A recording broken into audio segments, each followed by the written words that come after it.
Dako jug kaayog tabang sa pagtingog ni Chis Escudero sa pangalan ni Martin Romualdez. Karon, naanay nadutlan. Matod pa ni Boyeng Remulla, kasama siya Martin Romualdez sa mga titingnan nating na may pananagutan dito.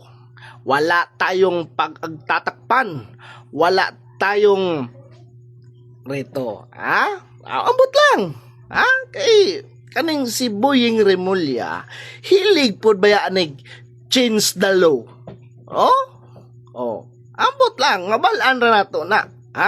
Kay siyempre, ang change the law, nagika na kang Boyeng Remulla. Hantod na ni abot kang Senator Tolpo na bend the law. So magkaalaman na siya mga kabanat, no? Kung unsa klaseng investigasyon ang himuon ni Boyeng Remulla kay Martin Romualdez, Kay nadutlan na sila Kay misag si Chis Escudero, bisag dili na speaker si Martin Romualdez.